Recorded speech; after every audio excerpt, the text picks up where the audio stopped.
The entire process of content creation, distribution, and consumption is about to be turned on its head. Hi everybody, my name is Greg Crable and this is my podcast, Something I Learned Yesterday, where I try to take one issue, usually from the world of publishing, and explain it in about 3 or 4 minutes. Last week I did a podcast on AI agents and how that will change content consumption. And a couple listeners wanted to hear more about that. They didn't quite understand how the AI agent would operate. Coincidentally, Bo Sachs distributed a very good article on that topic by Matthew Scott Goldstein. I'll put a link below. You should read it. It's a good article. To get an idea of how an AI agent would work for media, think back to those news feeds that would ask you to pick your favorite topics and then organize, blocks in a dashboard. The Yahoo homepage worked that way. You might have sports on the top, then politics, then lifestyle, or whatever. Now, take that concept and multiply it by 100. In your sports section, it wouldn't really be a section, but just hold on to that concept for a moment. In your sports section, you'll be able to say which sports, which teams, which players, maybe only the players on your fantasy football league, for example, and which writers you want to follow. I want to hear from this guy, not from this other guy. You'll be able to do the same with every section of your daily feed, your news, whatever else you're trying to listen to. You'll be able to get very granular about exactly what you want to hear, from which people, from which point of view. That is, if you want to hear it. AI can transform content from an article to 5 bullet points, or a summary, or convert it into audio, and pretty soon, video. Or the other way around.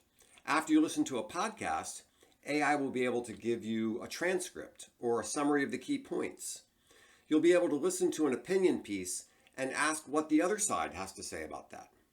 And you won't need ABC News to fact check a politician. Your AI agent will do it for you.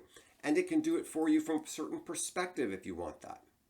Now, I'm just scratching the surface here. Just as Spotify and Netflix give you suggestions on songs and shows you might like, your AI agent will be able to recommend other sources and services.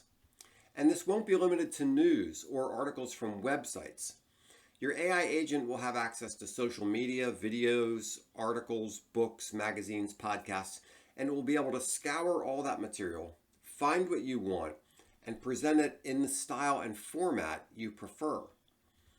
So let's say you want Bilbo Baggins to summarize and explain what's going on with the Rings of Power. Your AI will do that for you. Now, I hope that gives you some sense of the possibilities of where AI agents are going. I mentioned Bilbo Baggins for a particular purpose because that introduces us to the next big element of all this, which is having the right to this information, copyright. Somebody owns the rights to Bilbo Baggins. If I want to use him, I'll have to pay for the privilege. It might work something like this. I tell my AI that I want to watch Bilbo give me summaries of what's going on with Rings of Power and to present important background details from Tolkien's works.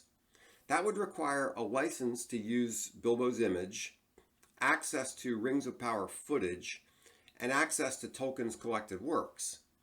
My AI would then contact the people who own those rights, negotiate a payment, and present me with a solution, all within a second.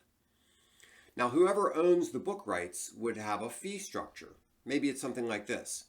Access to the text costs $20. A license to summarize or explain the text is another $20. The use of Bilbo's image and voice costs 10 cents per minute for video and 5 cents per minute for audio. And on it goes. You could structure those things however you want to. This means that publishers are going to have to start thinking about how to license their content to, not to people, but to AI agents. I won't be left sitting there going through all this stuff. I'll tell my AI agent what I want. It will go out and find prices for me and come back and say, okay, this costs $5. Do you still want it? Now, content won't be left sitting out there in the open on the web where pirates and rapscallions mistakenly and unlawfully use it for free. That's what's happening right now. That's going to have to change. The content will be protected and doled out by permission, doled out from the publisher to the AI agent, not necessarily to the end user. AI agents will open up a whole world for consumers.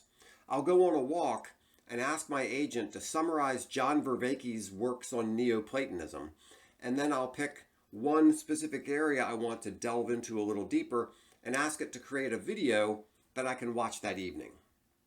It will be a whole new world, and content creators need to start planning for it right now. So I hope that gives you a vision of what AI agents might be like and how the world of publishing will be changed. If you have any questions about it, please give me a call. You'll see my contact information on the next page. Thanks so much.